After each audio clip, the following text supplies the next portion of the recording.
Don't go crazy.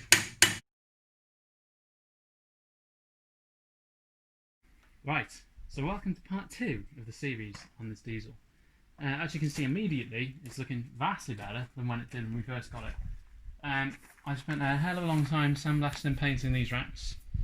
Front bumper was done, I did scratch it there, paint wasn't quite hardened, but I've got to wait for it to dry off. I did run out of paint for the front one, top coat that is, so I've got to do that. You can see all the sand that's accumulated on the back rack over here from sandblasting. It's on this side of it, isn't it? But that looks so much better than it did before, just in vastly better condition. Got these nice new red grips on there to replace the horrible old ones that are on there. Seat foam we've removed as well as a cover in. I ordered a brand new piece of foam from the dealer because the old one wasn't savable after we removed that tape. Chucked a nice little sticker on there for some of the parts we got. This is seat leather, ready to recover the seats. So yeah, these side panels we purchased that were missing, they were quite expensive. What else have we done? Quite a lot actually. We put a new brake line on the rear, so the rear caliper, you won't be able to see that. And we've done a lot of work on the front, suspension wise, which we'll show you in a minute. But the main thing we've done, to be fair, is the starter motor. As you know, we bought this as a non-runner, didn't know any history of it. So we've installed the starter now, new starter, quite expensive, it's about £150. If we let the little glow plug light go out, I'll show you it running. It's in neutral, ready to go. Start straight up. Revs up as it should. We right long because they don't want to sniff all them diesel emissions. It did, when we first had it, put out a bit more black soot than we thought, but if you walk over to the skip, that was the reason.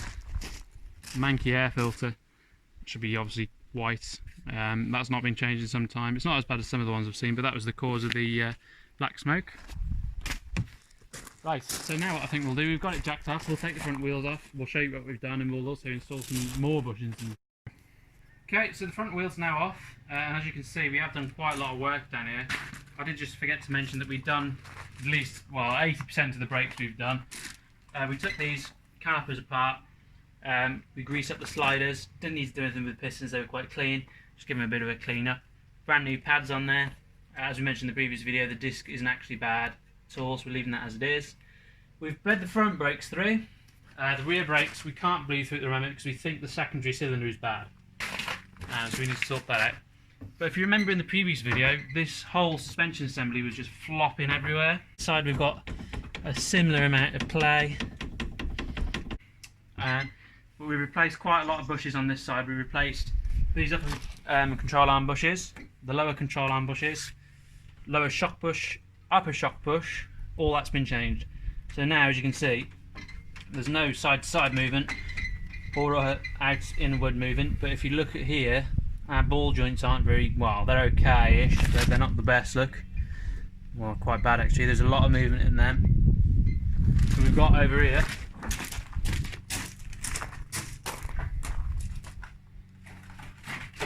brand new sets. These were very expensive again, as all the parts are for these diesels.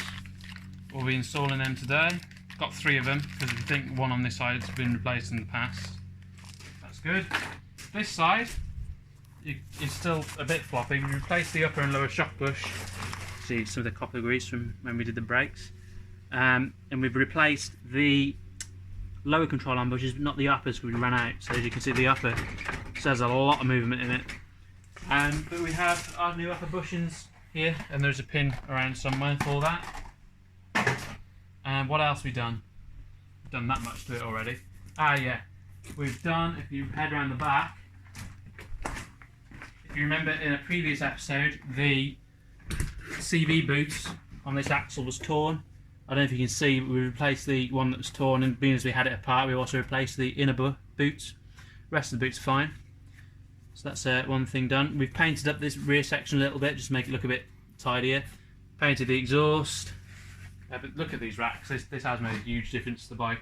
Once you get some plastic wax on, it'll look real tidy. And it is real tidy, to be fair, there's not much wrong with it other than bushings and bearings. So I think what we'll do now is we'll stop the video again, start disassembling that front suspension, and we'll be back when we're installing some new parts.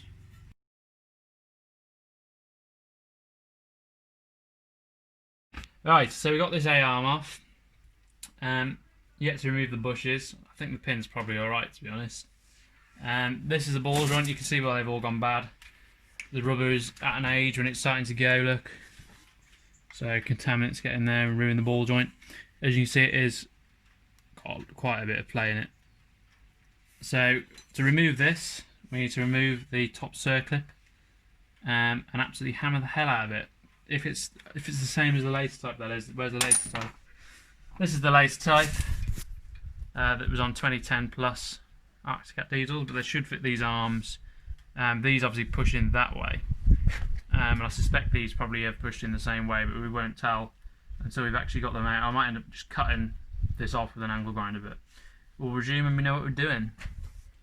Right, so we have decided the best course of action is to cut these off because them circlips are well seized and it won't do the arm any harm. So, right, let's go.